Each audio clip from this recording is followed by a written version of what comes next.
va parler avec vous de peut-être, je dis bien peut-être, ce qui sera une autre guerre, une prochaine guerre, Anne, la guerre des tunnels. Ouais, y aura-t-il une guerre des tunnels? Pas forcément, comme nous le dit encore ce spécialiste qu'a cité Laura. Il est chercheur à l'Institut national pour les études stratégiques, un think tank qui est relié à l'université de Tel Aviv. Que nous dit-il?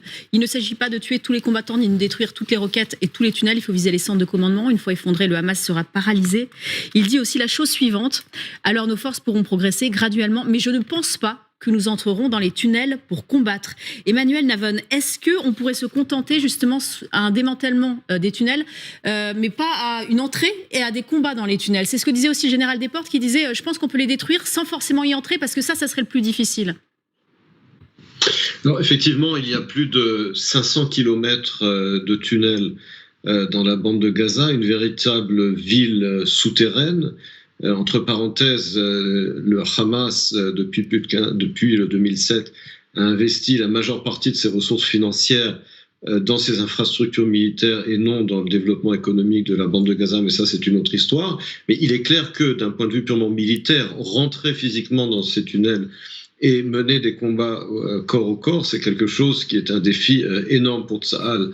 Alors même que la présence physique de Tsahal sur le terrain permet d'identifier les principales entrées, avec le renseignement également humain, qui permettrait de détruire une grande partie de l'infrastructure des tunnels, pour éviter justement, comme je l'ai dit, d'y rentrer physiquement un par un, parce qu'il y a plus de 500 kilomètres de tunnels. Est-ce qu'on peut aujourd'hui combattre le Hamas en faisant autre chose que rentrer à l'intérieur? C'est-à-dire, il va falloir les combattre mètre par mètre et ne pas attendre qu'ils sortent. C'est peut-être aussi pour ça que les autorités aujourd'hui en Israël disent que ça mettra du temps. Peut-être ne pas attendre qu'ils sortent d'eux-mêmes, mais aller les traquer là où ils sont. Et non seulement aller les traquer là où ils sont, mais encore une fois, il faut bien comprendre que le Hamas préserve ses ressources militaires, mais également son ravitaillement dans les tunnels. Donc, plus le Hamas attend sous terre, plus finalement il sera affaibli, en tout cas ses dirigeants. Puis n'oublions pas, c'est un des objectifs de la guerre, cela a été rappelé par le chef d'état-major qui a été cité dans votre reportage, c'est également de retrouver les otages. Israël a plus de 200 otages. Donc le temps joue pour Israël si la stratégie effectivement est d'épuiser le Hamas sous terre en identifiant les principales sorties, puisque comme je l'ai dit, ces ressources à la fois militaires et également de ravitaillement se trouvent essentiellement dans les tunnels. Restez avec nous, Emmanuel Navon. Général Perruche, je voyais acquiescer à ce que disait aussi le général Desportes, qui disait non, il pourrait se contenter justement de démanteler, de détruire ces tunnels et pas forcément se risquer à y entrer. Oui, moi je vous renvoie à l'exemple que nous avons vécu ensemble sur ces plateaux dans la guerre entre la Russie et l'Ukraine, à Mariupol. Ouais. Mariupol. On a vu que ça avait duré très longtemps, mais qu'à la fin, les défenseurs qui étaient enterrés ont fini par se rendre. Hein.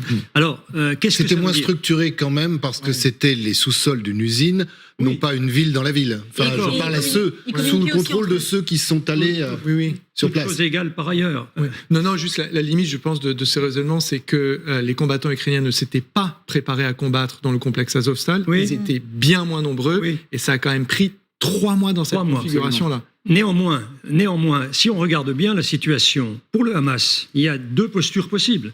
Soit combattre en surface. Et là, ils vont se retrouver dans un rapport de force très défavorable, en particulier la nuit. Donc, ils vont se faire détruire. Ou bien rester dans les tunnels. Mais là, c'est le facteur temps qui va jouer, puisque, comme on vient de le dire, au bout d'un certain temps, le défenseur finit par se rendre. Et là, c'est aussi un paramètre très important pour la conduite de la guerre par Israël, c'est-à-dire qu'il faut jouer sur ce facteur temps, être capable de durer, de gérer sans doute la population de Gaza pendant un certain temps, de façon à ce que, à la fin, les combattants du Hamas, peut-être avec les otages, qui seront coincés dans les tunnels, certains ayant été obturés, sans doute, à l'entrée et à la sortie, pour réduire les capacités de sortie des gens, vous voyez. À la fin, ils seront obligés de négocier, voire de se rendre. Alors, Guillaume, très vite. Oui, d'un mot, il faut avoir quand même une idée du niveau de préparation, on en parlait à l'instant du Hamas. D'après plusieurs services de renseignement, et arabes notamment, des Libanais, cités par le New York Times, ça fait déjà 2 ans que le Hamas se prépare et accumule du fuel, de l'eau, de la nourriture, des médicaments et évidemment des munitions en extraordinaire quantité qui leur permettraient de combattre dans cette configuration-là, au-delà de l'entraînement et de leur capacité militaire, de combattre pendant 3 à 4, voire 5 mois et tenir un tel siège complet, je le rappelle, organisé par l'armée israélienne.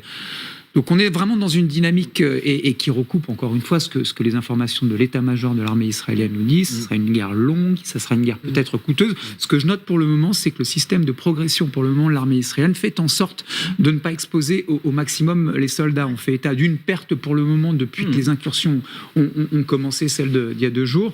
Donc on est quand même dans une dynamique qui est quand même extrêmement prudente de recueil de renseignements. C'est assez peu, alors que les combats au sol sont quotidiens. Avec en face un Hamas qui est prêt à combattre 3, 4, 5 mois.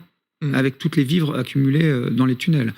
Le réseau étant extrêmement dense. En revanche, ça va être très difficile pour lui de sortir les munitions des stocks. Parce que dès qu'il va les sortir, il va révéler, et à ce moment-là, c'est Israël qui reprend l'initiative. Alors, on va y revenir. Il y a une unité spéciale, Garance Pardigon, du génie militaire qui est dédiée à la destruction des tunnels, l'unité Yahalom. Imaginons qu'elle seule tente de venir à bout de ces tunnels. Comment peut-elle s'y prendre? On a parlé de gel explosif, de bombes à pénétration. Voici maintenant venu le temps de la bombe éponge. Qu'est-ce que c'est? Elle porte en fait assez mal son nom, Anne, parce qu'elle pourrait plutôt s'appeler bombe bouchon. Vous allez comprendre pourquoi. Aucun explosif à l'intérieur, mais un cocktail de produits chimiques, une mousse qui se dilate et durcit au contact de l'air au point de boucher l'entrée ou la sortie d'un tunnel. Alors, c'est le quotidien britannique Le Télégraphe qui donne tous ces détails sans que ce soit à cette heure-ci confirmé par l'armée israélienne. Mais ce qui est sûr, en revanche, c'est que l'armée israélienne a déjà testé cette arme, ces bombes éponges, en 2021 lors d'un exercice sur l'une de ses bases militaires à proximité de Gaza. Et ça rappelle aussi, ça c'est sûr, une autre opération de l'armée israélienne en 2018 contre les tunnels du Hezbollah, cette fois-ci des tunnels qui avaient été bouchés avec du béton pour éviter toute invasion depuis le Liban voisin. Garance, est-ce que c'est vraiment moins dangereux pour les soldats israéliens? Disons que ce n'est pas le même risque, parce que qui dit armes chimiques dit risque chimique pour les soldats qui manipulent ces armes. Certains soldats israéliens ont perdu la vue en les manipulant, et pour cause, ça a l'air assez artisanal si on en croit ce que dit Le Télégraphe. Regardez, contenus dans un récipient en plastique, les appareils spécialisés disposent d'une cloison métallique séparant 2 liquides.